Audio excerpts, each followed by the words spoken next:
Anvil of Dawn is an RPG launched for MS-DOS PCs in 1995.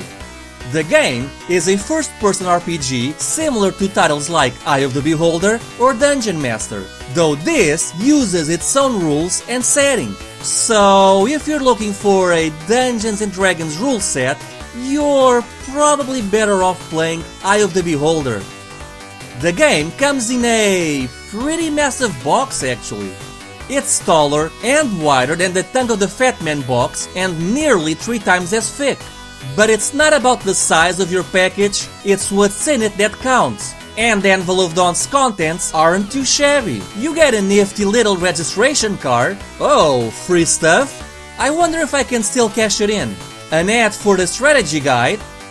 An ad for a PC novice magazine which I've never heard of.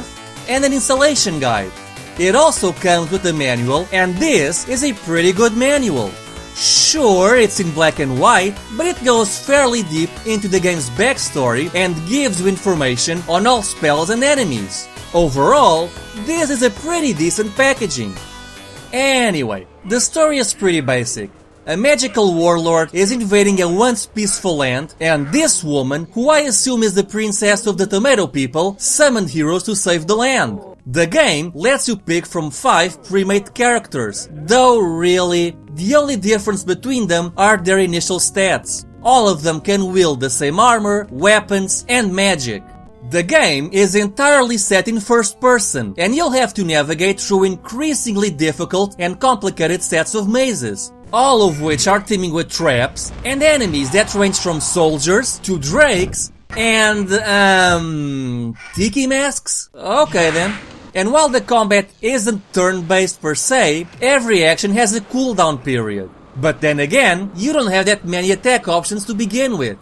You can use your physical weapon, and different weapon types will be more useful against certain foes, and you also got magic spells. Some spells are needed to progress through the story, but most are combat-centric. Personally, my favorite is the freeze spell, which leaves your enemies vulnerable to attack. The real challenge of the game comes from navigating the mazes, solving light puzzles, and looting everything for gear and items.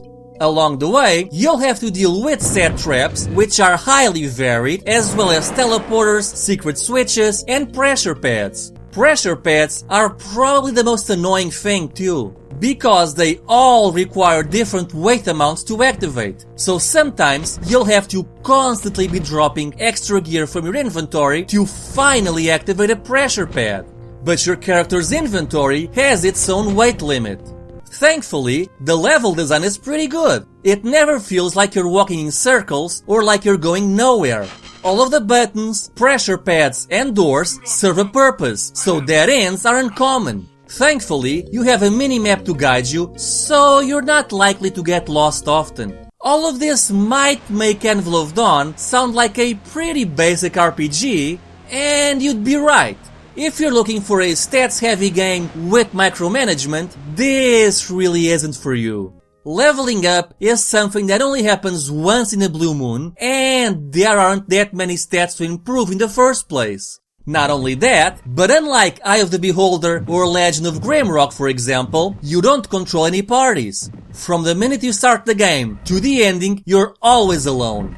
Sure, you'll meet a few NPCs here and there who will usually tell you what you need to do in order to progress through the game, but that's about it. There aren't even any stores or shops, so you can forget about buying and selling weapons or armor. If you need a healing potion, you're better off looking for one or saving what you have until it's truly needed.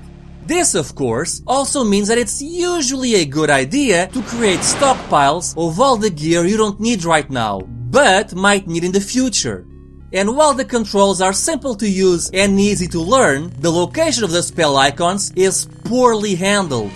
A lot of times, I ended up casting spells by mistake and wasting mana because I was trying to turn right. At least both your health and mana will regenerate automatically, but that will take a while. The graphics are pre-rendered for the most part, which may have looked great for the time, but feels very outdated now. It also means the walls and rooms tend to look very samey, but despite that, the maps are laid out in a logical way that makes each room feel distinct. either by exploring the barracks, living quarters of a castle, its dungeon, or the throne room. In fact, this game has a great mood, giving you a solitary feeling as you slowly explore all the dungeons and levels waiting for you. But what truly stands out for me in this game is the pixel art. I love how well drawn and detailed everyone looks. A little too detailed sometimes. Not only that, but some enemies will have some truly awesome death animations. Now that looks awesome. Overall, Anvil of Dawn is a fun game. It's not too deep that it will scare off new players or require you to read the manual, but it does suffer from repetitiveness towards the middle of the campaign. If you're in the mood for a first-person RPG, you could definitely do a lot worse than this game. And it's pretty cheap on GOG.com, so I'd say it's worth playing.